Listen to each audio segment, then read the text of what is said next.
How's it going, everyone? Today we are going to react to the game preview from the NFL themselves for the Pittsburgh Steelers and Chargers. So, the way I'm thinking right now is, because I think I've seen something that Justin Fields will be starting his third week. So, just exactly what I wanted. So, we're gonna see the game preview. We're gonna see what analysts think the Steelers and Chargers need to do for each other's matchup. Uh, I personally think the Steelers just need to keep playing the way they have been. Uh, Someone commented down on the last video saying that the Steelers did have two passing touchdowns, but they got called back because of some type of penalty. So hopefully there's no penalties here, and they can take the win. Let's see what they have to say.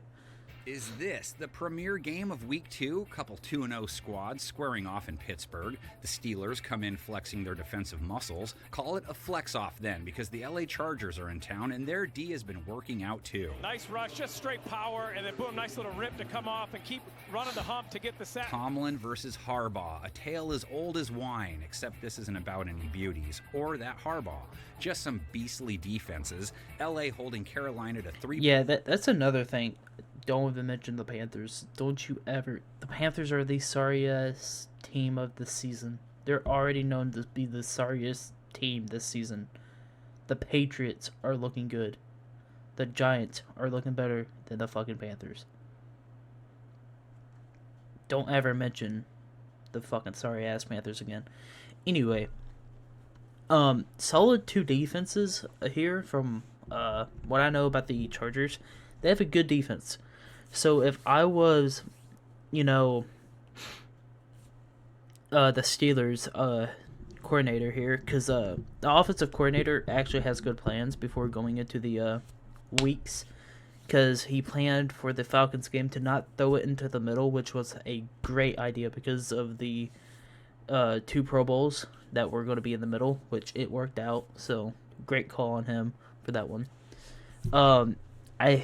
Me personally, I think the best choice for the Chargers is not take as long in the pocket because of the fact that you're going to have Bosa and whoever the other edge rusher is come in and close pretty quickly because they're pretty fast.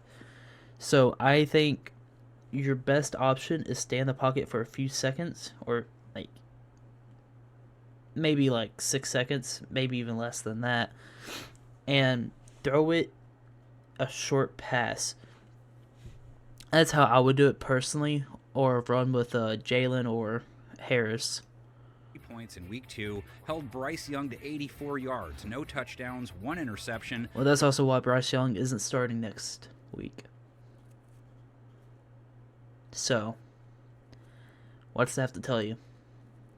Clearly, Bryce Young hasn't been doing anything right.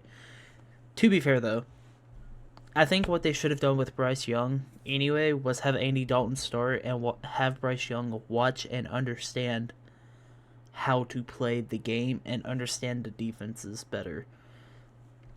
That was the Panthers' fault for even starting Bryce Young immediately from week 1, in my opinion. You should have had a veteran show him. This shit's not gonna be a little fun time, man. You're gonna have to pick it up. Shit ain't like college.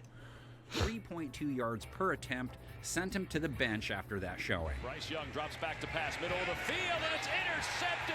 Pittsburgh's defense comes in off a 6-point showing, picked off Bo Nix twice, no touchdowns, a sub-60 rate. Second and goal, Nix protected to the back of the end zone, picked off, intercepted, and it's Trice. How about the pass rushes on each side? Pittsburgh armed with Alex Highsmith. He picked up his first bag of the year. And Justin Herbert will be especially concerned with that TJ Watt guy. Another sack for... Yeah, that's the thing with the offense for the Chargers.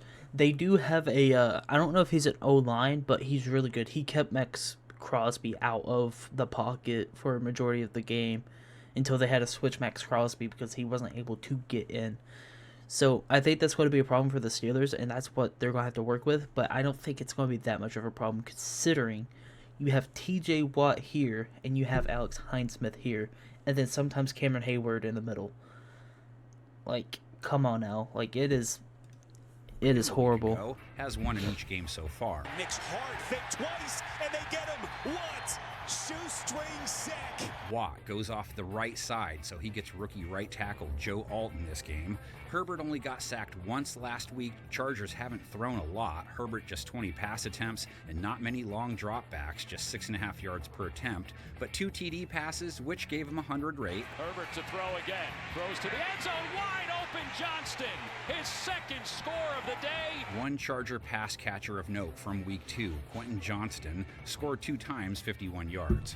And that's also another thing that the Chargers are going to have to worry about when it comes down to the Steelers' defense. They have hell of quarterbacks and shit ready for people that are going to get targeted like this here. That's why you're going to have to really watch out, because, I mean, you're also going to have, like, Patrick Queen in the back. You have Minka Fitzpatrick. Like, you have some stars there. So it is going to be rough to kind of run it and do passes, but I think the Chargers might get a passing touchdown here. I'm not going to be like, oh, yeah, the Pittsburgh Steelers are going to fucking slam them. No, as much as I love the Pittsburgh Steelers, I do think the Chargers are going to give them a hell of a time. And the only reason why I even say that is because of the fact that the Chargers have a good enough offensive offense that they might win this game. Personally, I think that's what's going to happen. I think the Chargers will win this game. But I do see the Steelers' defense holding them off pretty well, though. So I guess we'll see what happens. Your receiver, good job getting over the top early and then coming back for the ball. Herbert's counterpart, Justin Fields, we assume for now anyway. 2-0 as starter, also not throwing a lot, but a 97.3 rate, a touchdown, no picks versus the Broncos. This is a beautiful pass. Yeah, which is great for Fields. He's been playing good. And again, thank you for that guy that commented down about the highlight.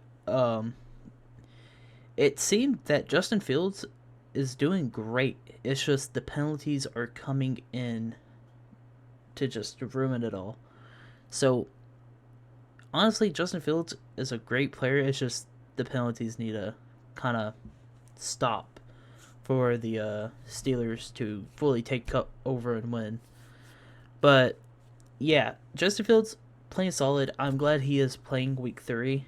I think, well, I don't know fully. They've said that it's a possibility that he might be taking week 3.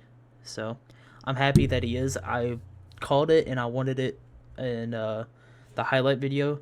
So, awesome. I like that. I like how I don't like that he's somewhat injured, but I like the fact that they are making Justin Fields get the experience he needs right now. And then have Russell Wilson come in at a great time. And then guess what? Justin Fields gets more experience. So this is great so far. Look at the ball placement and the timing of this pass. Tight end Pat Freiermuth was Pittsburgh's leading receiver with 39 yards. Both teams may make it hard for those pass Which, from what I understand, from what I've seen, George Pickens did great that game. Again, thank you to the commenter. He seemed to have great receptions, great yards, and even a touchdown, but it got called back, which is so rough because, again, this man, George Pickens, I see something good in him, honestly. I'm not saying, like, the best wide receiver to ever walk in the NFL. No. But I do see him having a hell of a season if those calls don't get called as much or the penalties just completely drop. So, rush specialists to make an impact just based on game plan. When Fields drops back, he has Bosa and Mack to worry about. Bosa the one to make it home week 2. Pressure's coming. He doesn't see Bosa, and Bosa takes him down from behind. Based on all that, the run games for each team could take center stage. Chargers' J.K. Dobbins has provided most of LA's production through 2 weeks. Huge week 1.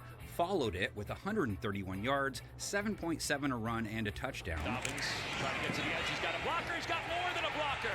Inside the 25-20. Did the sprints help? Oh, boy, he somersets into the end zone. Touchdown, Chargers. Steelers defense won't be easy to stay hot against. Held Javonte Williams to 1.5 a carry on 11 tries. On the other side, Jalen Warren, 9 carries, 42 yards, 4.7 a run last week. Najee Harris, 69 yards, 4.9 Yeah, I carry. think that's a problem for the Chargers. They're gonna have to focus up on that run game very closely because of the fact that they have 2 great running backs. I think I could say that comfortably, and I think anyone could. They have Najee Harris, and then they have Jalen Warren. 2 great running backs there, or running back and fullback. Great. Like, they can run, they're going to get those yards. So, great. I think Rush the Chargers will have to defense worry those about two that. face held Miles Sanders to 2.9 a run, gave up 64 yards on 10 attempts to Chuba Hubbard, though. Hubbard makes a bad miss. Hubbard Yeah, and I feel like inside that's going to 20 be, yards, inside. like, again, I think that's going to be the Chargers' weak point is the run game. Personally, I think that's going to be their weak point. Maybe they might fix it before their game comes up, but I honestly see it going that way. Weak point for the Panthers here is going to be, not the Panthers, the Chargers is going to be the run game. But again, they might fix that before the game. Steelers up 24-11 in the all-time series with the Chargers. How about the 1985 shootout between these two? It was David Woodley versus Dan Fouts. Fouts throws 3 INTs, 3 touchdowns, 370-plus yards. Charlie Joyner, Wes Chandler with 100-plus yards each. 54-44 track meet.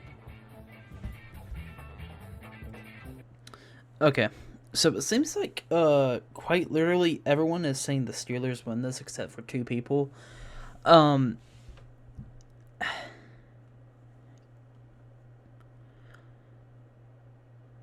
don't know.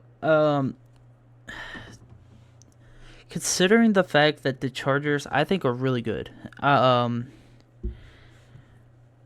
don't see the Steelers getting 20 points, though. The Steelers have been having low-scoring games. They've gotten close to 20, obviously, but, like, they've been having low-scoring games. Again, I'm a Steelers fan. Love the Steelers. I got a George Pickens jersey over there and a Antonio Brown one. It's just, I honestly don't see the Steelers being able to pull this off, considering their offensive play so far.